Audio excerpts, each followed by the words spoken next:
Aloha Friday. Hello guys, we're back at the K again. Boys are here for BP. They've already got three balls tossed to them, so they're living their best life. There, yes. We're just here. Hanging out in the background. But she asked a bunch of questions, you asked, so we're gonna answer. I'm gonna pull them up here on my phone, so if I'm looking at my phone, that is why. Kind of hot here in the sun. It is, I love it. A little chocolate man, I'm about to start melting. All right, I think the most common question we got is, how did we meet? How did we meet? She was actually friends with my little sister. I was. We went to the same church. Yeah, youth group. Wednesday nights. And I was going on family trips with you guys, with your sister. I was a freshman. You were an 8th grader? If you were a freshman, I would have been 7th grade when we were first met. And then a year later. Started dating. That was back in 98 or 99? 99. That's been a while. Long time. 25 years. Right. That's crazy. That's more than half of our lives now. It's insane. Insane. Wow. Shout out Missy. Missy wants to know, how did Jamie get into ministry? It wasn't something I went into pursuing. Right. I didn't choose the thug life chose me, kind of a thing.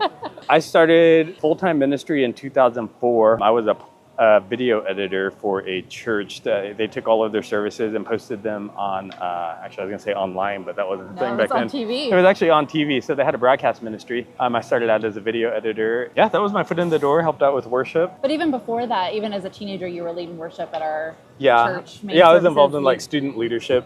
I'm not surprised that I went into full-time ministry, but it wasn't something I pursued. I just kind of found myself in it. The pastor of the church that I worked at, he was the one that really just kind of called it out of me and really gave me a lot of trust and a lot of, leash to work with. And at a very young age. Very young age, yeah. I was 20 years old. The church I served at, the youth pastor now is the lead pastor who I work for. So he left. They planted Journey, which is the church that I work at now. Now I'm on the executive team there, helping lead the organization. So I guess we should have started here, but it says, what does your husband do for work? I am my title is the executive director of worship art. So I get to work with our worship and our production team. In the past, I've worked with our communications team and move around the church as an organization and just help make it better wherever I can. Oh, we asked this before we went to Disney because somebody said, will you do a try on when you're in Disney? I actually didn't. I usually do. I usually go to Walmart's everywhere we go. So how long have you two been together? I think we maybe have answered that, but 25 years. 25 years. Yeah, we'll actually celebrate our 17th wedding anniversary this July. Does he love clothes like you? So do you love clothes like me? Not really. I usually wear this, if I find a pair of jeans that fits me, I will buy every color that they have. Right. My favorite colors to wear are black, dark black, and light black. Maybe a dark gray. Maybe charcoal. Yeah. I'll wear a jersey, but usually it's weird to wear a color. Usually when I do wear a color, people are like, why do you look different? Did you get your haircuts? No. What denomination church do you all pastor? It's a non-denominational church. Yeah. I personally like to call it a Baptist-costal. It's got a little mix of Pentecostal in there with Baptist, and so that's what I would call that. Nothing crazy, just Jesus. Just Jesus. The question is, are you Hispanic? I think they're asking me if I'm Hispanic. No, I'm not. She gets everyone to say, what are you? You're something, right? Right. Yeah, what is the something? So I'm Native American, but then I also have some German and Irish in me, but mainly I'm Native American. What tribe? Cherokee. Cherokee. But I think if you see her mom and her grandma on her maternal side, there's just the high cheekbones, the skin tone, the hair. 100%. You can see it. This one says he seems so supportive, which is great. Not really a question, but very, very true. I think I have started, I don't even know how many. All of them. I just have gone down every avenue, I feel like, and trying to figure out what my thing is out of motherhood. I was going to say, I think you had a season of self-discovery, rediscovery, really. Yeah. Also, side note, if you're into Enneagram personality things, she's a 7. I'm an Enneagram 1. Right. So it's opposite, complete opposite. She's very free-spirited, loves to take risks. I will take a calculated risk. But extremely calculated. Extremely. We have to have a plan A through Z.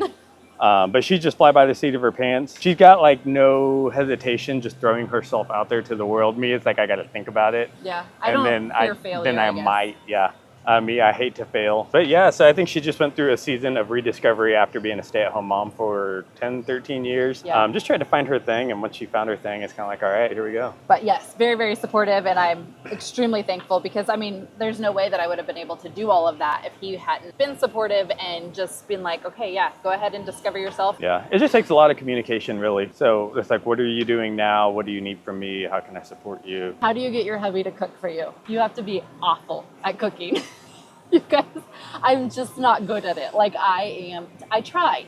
She tries. I do. But she tries to do it really fast, and I think this is where the breakdown happens. Yeah. She's thinking, if I turn up the heat, it'll cook faster. Right. But then you end up with like like the steak isn't even well done. It's congratulations at this point in time. I mean, it's pretty tough. Chicken will just be dry. It's never burnt. It's just blackened. I mean, right. it's just throw a little seasoning on there. It's great. I'm a foodie though. Like He I just is. love to. I love to eat. I like it when my food looks great and tastes great. And I'm if I don't have to cook it, I'll eat it. I don't even care. And for her, it's like if I have to stir it, it's homemade. Exactly. So Exactly. I'm not good at it, but he is really good at it, and I think you somewhat take enjoyment out of cooking. I do. Like I'm not like a recipe guy either. It's just kind of Right. like I'll eat something at a restaurant, be like, okay, this is what I taste. I'll go home and like recreate it. And Yeah. most of the time, it's pretty spot on. Right. But I think time is the thing that we don't have that I don't get to cook a lot.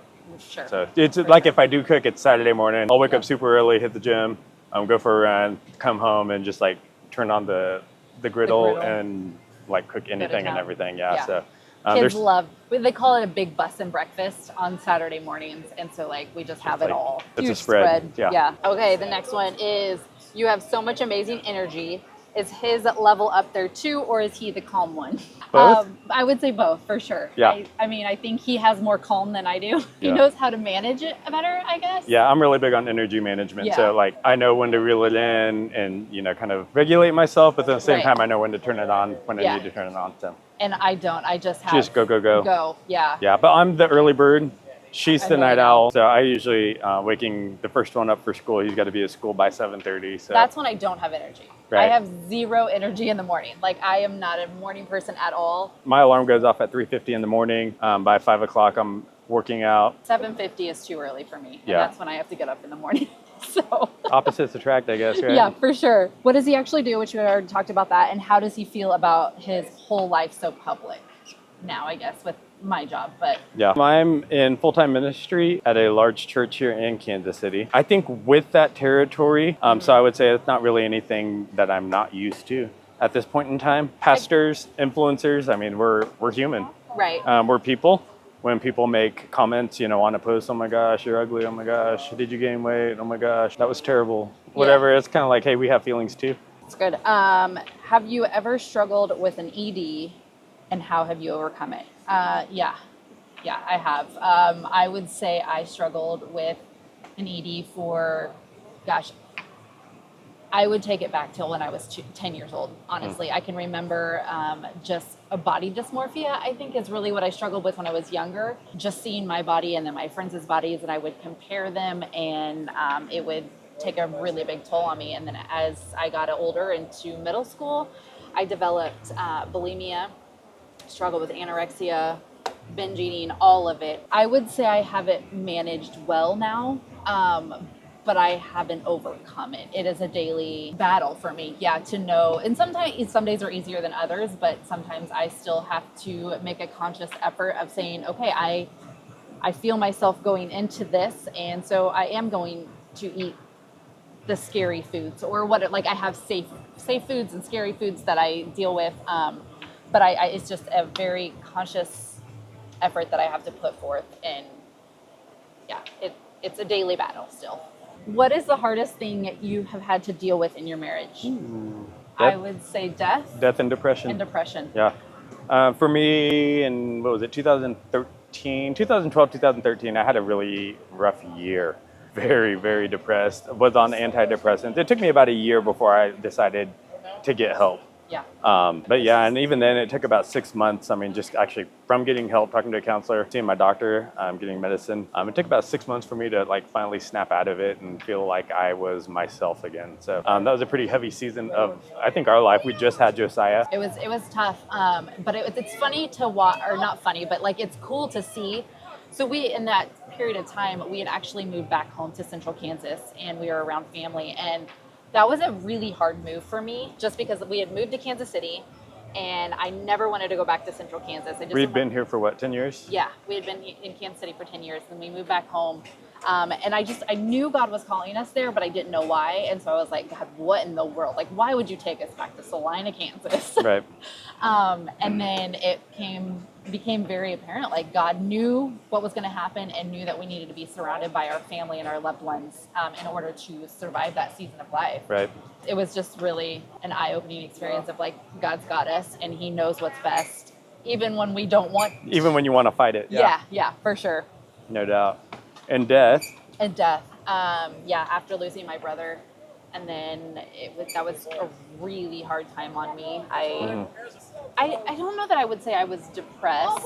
I mean, I had a depressive state maybe, but I don't know if I went into a complete depression. Yeah. But I know that I deeply, deeply struggled and didn't want to get out of bed, didn't want to do anything around the house. I felt like I was literally failing as a mother, wife, everything.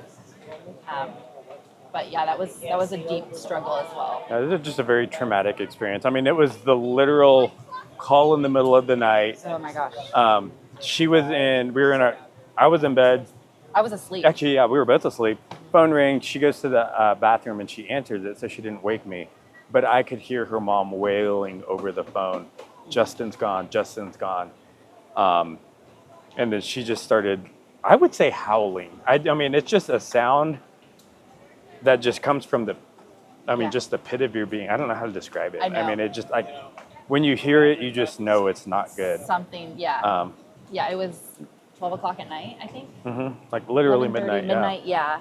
I don't remember much of that. I just remember dry heaving and just, are you kidding me? Like it was just the shock of it. Disbelief of shock. Yeah. Mm-hmm. So. Yeah, very traumatic. But I think like that's a whole separate conversation. Right. And somebody else asked here how I dealt with the death of my brother, and I think that's just going to have to be an entire. Yeah, it's its own conversation. Right. So. Yeah. So I think that might just be a whole vlog in itself, and we'll just dive into that. Kind of talk through it. Yeah. Yeah. Did you grow up in the city that you're living in now? Nope. We're both from Central Kansas. I was from a super small town, like population 600 small town. If that. Yeah. And then he grew up in Salina, Kansas. About 50, 60,000, somewhere in there. I don't know the exact number, but he was 30 minutes outside of my town, but it was the next big city. Like that's where we went to church, shop, grocery shopping, yeah, everything. So where did y'all meet? We did that. How long did y'all date before we got married? 7 years? 8 years? I think it was 8. 8 years. But I was 14 when we met, so yeah, we didn't kind of had to wait. Yeah, we needed to wait a little bit. I think there's laws against stuff like that, maybe. How many employees do you have? About 7.